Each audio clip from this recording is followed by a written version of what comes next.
Welcome back, guys. I hope you're doing well. Today we are back with another sports video.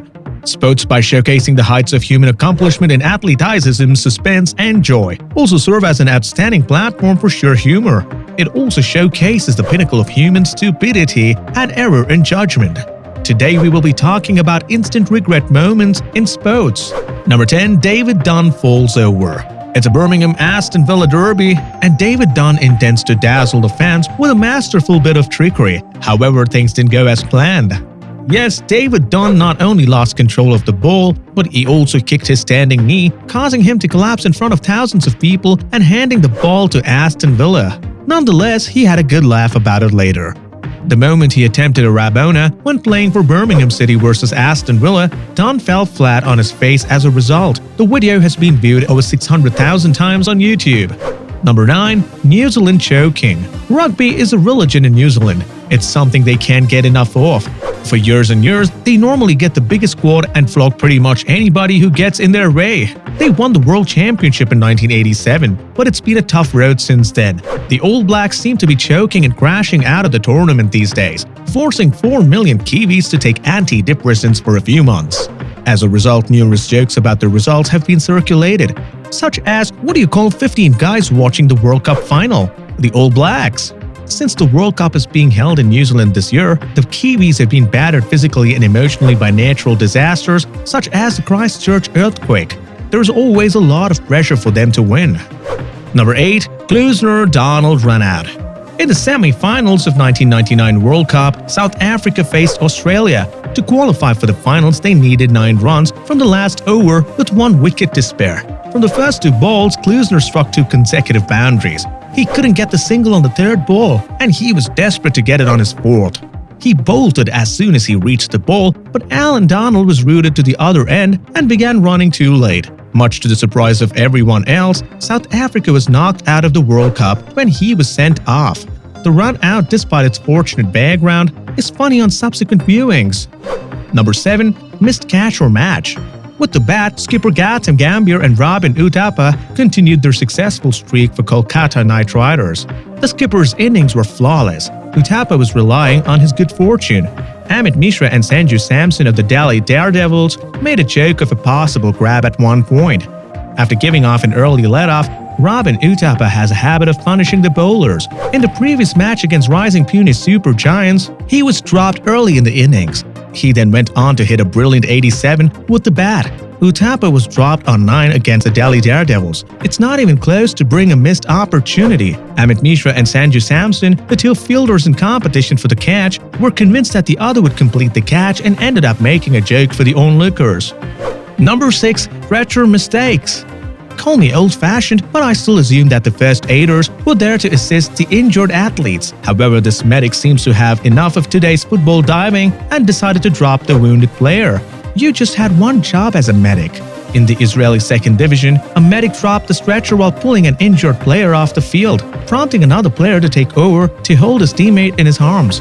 The tragic incident occurred just an hour into Maccabi Herzliya's match against Maccabi Ahi Nazareth in Herzliya when Maccabi Ahi Nazareth's Mohamed Salah was injured. The medics rushed on with a stretcher to assist with the removal of Salah from the ground, only to lose him in the process. That enraged the already injured player, who slammed his fist into the stretcher before being taken away by his similarly unimpressive captain, Amjad Sulaiman. Number 5. Referee falls over. The referee runs into a player, falls over, and then books him for the foul. That's what we call a cover-up. Referees get a lot of criticism, but we understand that keeping your cool in the heat of battle with thousands of cheering fans can be tough. However, there are certain choices that we cannot justify. This is the kind of decision I'm talking about. This referee in the Saudi Arabia match stumbles backward into a player and lands on his arse at injury time. There is no harm done except that you look like a tit. But when the referee turns around and gives the player a yellow card, the answer from a different perspective reveals that the legs didn't get intertwined. However, it's obvious that it was a mistake and not the player's fault. It might though be much worse. Danilo Pereira, a defender for Porto, was sent off in January when a referee backed into him and he put his hands up to protect him. Number 4. Cook's run out. In the third test between India and England in Kolkata, the hosts batted first and scored 316 runs. As a response, England got off to a flying start, with Alistair Cook and Nick Compton setting the tone for the tourists. Skipper Cook was on his way to reaching double digits when he made an unusual exit. With 190 runs to his name, the England captain was still going high when Peterson went on strike and Cook was on the other end. The hilarity started. Cook made a sprint and was refused, so he returned safely to his crease. Cook was stunned by a throw from Virat Kohli, who lifted his bat to avoid being struck. The ball then collided with the stumps. When the English captain was almost at the crease, Virat Kohli tossed the ball towards the bowler's end. Cook was about to bring his bat inside the crease when he realized he would be struck by the pitch, so he tried to dodge the throw, but he had no idea that the ball would go on to hit the stumps. The prolific batsman looked devastated and immediately regretted his decision. The Indians were ecstatic that they had gotten a huge wicket in an unlikely manner. Number 3. Goalkeeper's own goal. The best own goal necessitates aggressive self-destruction on the part of the conceding side, as we observe. They must be masterminds behind their demise. This own target more than meets the need. When a goalkeeper does anything like this, it's particularly remarkable. Keepers are, or prefer to think of themselves as, the organizers of a soccer team's security, and the ones that should be held accountable when someone else makes a mistake. An unintentional ricochet or a desperate act that goes wrong. Since the own target you are about to see is none of the above, I said normally. However, it's both funny and strange at the same time. Bryce Mablu, a goalkeeper for League 2 side Grenoble, goes to put the ball forward and somehow manages to kick it into his net. He makes a desperate attempt to return in time to prevent the ball from reaching the line. It was close, but not close enough, as his attempts were in vain because the target was correctly called. His blunder cost him dearly, as it allowed rivals Khan to win. Number 2. Chris Brass' own goal. It's for this reason that the name Chris Brass can ring a bell in the back of your head. And if it happened in the lower leagues, the Barry Kid will be remembered for the rest of his life because of his darkest moment was perfectly captured on tape. A decade had passed after his boats comedy that is still a fan favorite on the internet, and its unfortunate star is no doubt still brassed off. Bury's Chris Brass scored one of the most amusing own goals ever seen on television in April 2006.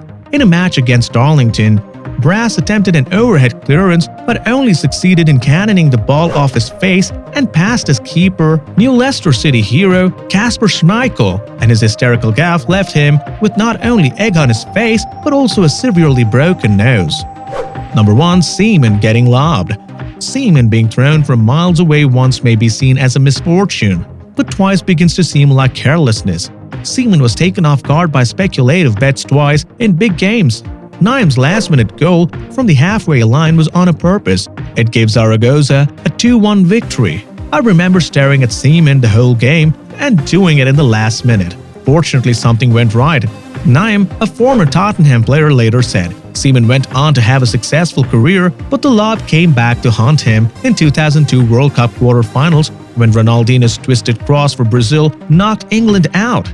In the World Cup quarter-final, Sven-Goran Eriksson's team faced Brazil, which featured David Beckham, Michael Owen, Paul Scholes, and Rio Ferdinand. And were put in assembly halls after being mounted onto wheels. The Three Lions had advanced from their division and defeated Denmark 3-0 in the round of 16 to reach the final 8. Although Brazil was a clear favorite to progress into the semi-finals, his free kick looped over David Seaman's head and into the net. For watching and sticking up by until the very end. Don't forget to subscribe. Your support means everything to us. Like and share if you loved it. Comment below which is your favorite regret moment from the video. See you guys next time. Peace out.